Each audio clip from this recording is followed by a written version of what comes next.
Hello students, video অঙ্ক dot কমে তোমাদের স্বাগত জানাই। এখন আমরা যে কোশ্চেনটার সলিউশন বার করব তাতে দেখো দেওয়া আছে, বলা হচ্ছে যে প্রমাণ করতে হবে √2 একটি অমূলদ সংখ্যা। তো এই ধরনের কোশ্চেনগুলো সলভ করার একটা পদ্ধতি হলো, সেটা হচ্ছে কন্ট্রাডিক্টরি মেথডে আমাদের সলভ করতে হবে। অর্থাৎ আমাদের যেটা বলে দেওয়া আছে প্রমাণ করার জন্য তার উল্টোটা অ্যাজিউম করে আমাদের দেখাতে হবে যে আমাদের অ্যাজাম্পশনটা ভুল। অর্থাৎ এখানে যদি √2 একটি অমূলদ সংখ্যা প্রমাণ করতে হয়, তাহলে আমরা ধরে নেব √2 একটি মূলদ সংখ্যা। তো মনে করি √2 একটি মূলদ সংখ্যা।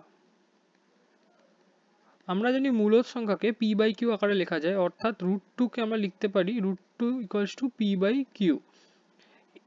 এখানে pq কি হলো? p আর q হচ্ছে এখানে পূর্ণ সংখ্যা বা ইন্টিজার, আর এটা হচ্ছে কোপ্রাইম। তো বোথ সাইড স্কোয়ার করলে আমরা কি পাবো? √2 স্কোয়ার = p/q এর স্কোয়ার। অর্থাৎ আমরা লিখতে পারি 2 = p²/q²। এবার 2q² = p²। তো এই 2q² = p² এর মানে হচ্ছে 2 এর সাথে যদি q² মাল্টিপ্লাই করি তাহলে আমরা পাবো p²। যেমন 2 এর সাথে যদি 5 মাল্টিপ্লাই করি আমরা 10 পাই। অর্থাৎ যদি এখানে লিখি 2 × √5 এর স্কোয়ার = √10 এর স্কোয়ার।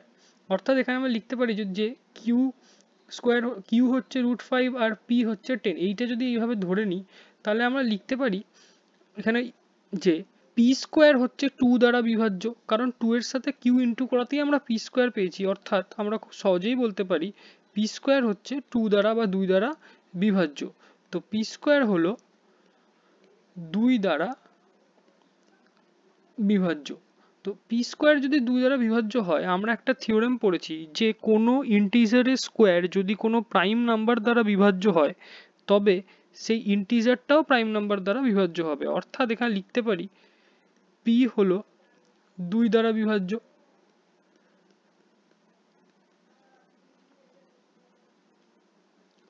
অর্থাৎ p এর সাথে কিছু একটা মাল্টিপ্লাই করলে আমরা 2 পাবো।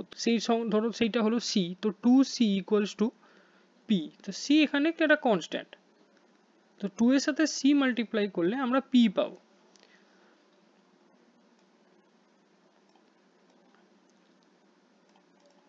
তো এখানে আমরা বলতে পারি যে p² = 2c², that is = 4c²। মানে p² এর ভ্যালু আমরা পেলাম 4c²।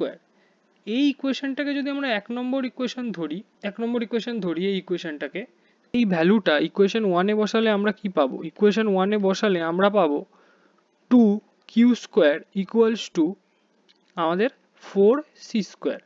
তো q² আমরা পেলাম 2c²। অর্থাৎ আবার সেম জায়গায় যদি আমরা 2 এর সাথে c² মাল্টিপ্লাই করি তাহলে আমরা q² পাবো। অর্থাৎ সেম একইভাবে আমরা লিখতে পারি q² হলো 2 দ্বারা বিভাজ্য। তো q² যদি 2 দ্বারা বিভাজ্য হয়, সেম থিওরেম কাজে লাগিয়ে আমরা বলতে পারি q হলো 2 দ্বারা বিভাজ্য। আবার q যদি 2 দ্বারা বিভাজ্য হয় তাহলে আমরা দেখতে পাচ্ছি p ও 2 দ্বারা বিভাজ্য, q ও 2 দ্বারা বিভাজ্য। তার মানে p আর q এর আরেকটা কমন ফ্যাক্টর হলো 2। অর্থাৎ আমরা এখানে বলতে পারি যে p, q এরা কোপ্রাইম নাম্বারস নয়।